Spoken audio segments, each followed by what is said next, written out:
Hey everyone, welcome to Area 616.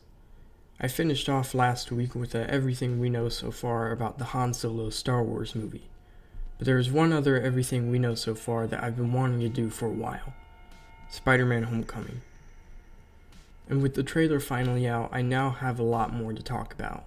Now, like last time, this video will be in 3 parts. Part 1, Who, which is who's in it and who's making it. Part 2, what's it about.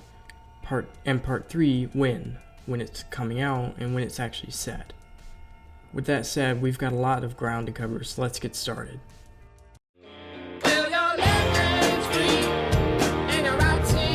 film will be directed by Jon Watts, a fairly unknown director whose works include 2014's horror movie Clown and 2015's Cop Car starring Kevin Bacon.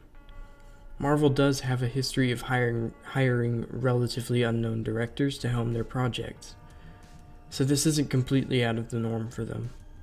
The script is written by Christopher D. Ford and Eric Sommers, 2 comedy writers who wrote the 2015 reboot of the Vacation franchise.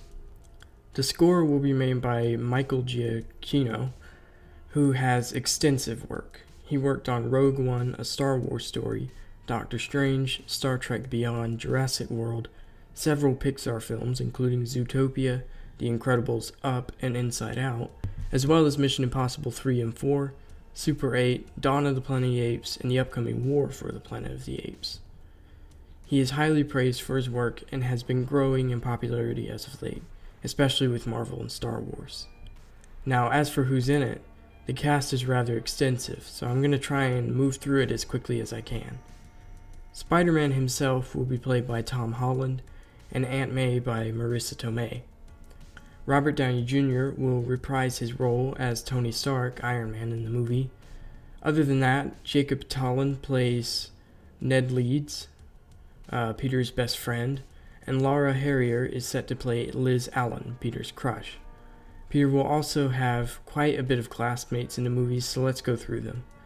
Tony Revolori will play the iconic bully of Peter Parker, Flash Thompson, and while the blonde-haired girl behind Liz in the trailer may look like Gwen, according to reports, she's actually a young version of Betty Brant, a secretary at the Daily Bugle for a while in the comics, and she's played by Anjali Rice.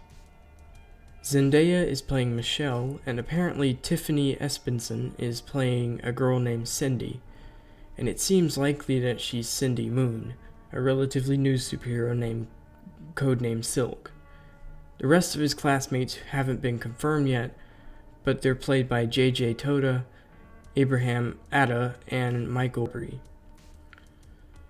For the supporting cast, Jon Favreau is returning as Happy Hogan, Tony Stark's former bodyguard, and there are several school faculty members. Martin Starr plays Mr. Harrington. Garcelle Buvis hasn't been confirmed yet, but she'll assumedly be a teacher. Hannibal Buress plays Coach Wilson, and Salinas Leyva plays Miss Warren. Kenneth Choi will return to the MCU as Principal Morita, assumed to be the son of Jim Morita, the World War II soldier he played in Captain America: The First Avenger. Tyne Daly is in the movie, and while her role hasn't been confirmed, there's rumors that she's a female reimagining of J. Jonah Jameson. As for villains, the main villain is Adrian Toomes, aka the Vulture, played by Michael Keaton, but he is joined by Michael Chernus as the Tinkerer, who takes old tech and turns it into weapons for villains, Bokeem Woodbine as Herman Schultz, aka the Shocker, and Logan Marshall Green in an unconfirmed villain role. In the trailer we see Donald Glover's character alongside some villainous ones, so he's assumed to be a villain as well. Rumors are he's playing Aaron Davis, the uncle of Miles Morales, a role he petitioned for, and a criminal known as the Prowler. Honestly, I could make a whole video on every person who's in it, so let's just leave it with these guys.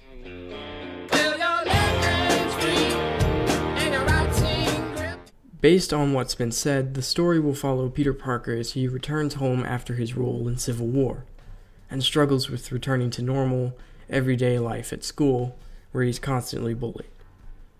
When the Vulture shows up in the movie, Peter takes that as his chance to prove himself as a real superhero, despite Tony Stark insisting that he leave the Vulture to the Avengers. This actually sounds like a great story, especially for a teenage Peter Parker. The emotions here are pretty well thought out and relatable is exactly what Spider-Man is supposed to be. He was created to teach kids that you don't have to be a big buff superhero guy to be a hero. It was neat, and it's why he resonates so much with the readers. He's just real, so I'm glad to see they're bringing this into the movie. That was probably the previous Spider-Man movie's greatest flaws. Peter in those movies, he feels like a movie character, like someone you'll never be, when he's supposed to feel like an average person in a crazy world. This movie will apparently be a character piece for Peter, with all of the Spider-Man and Vulture stuff happening around that. That's a good thing. So far, everything I've heard about this movie's story has been good. It is said that the tone will be like that of a John Hughes film, like The Breakfast Club, for example. Basically just a movie about teenagers. That definitely sounds interesting, and I'm excited to see how it all turns out.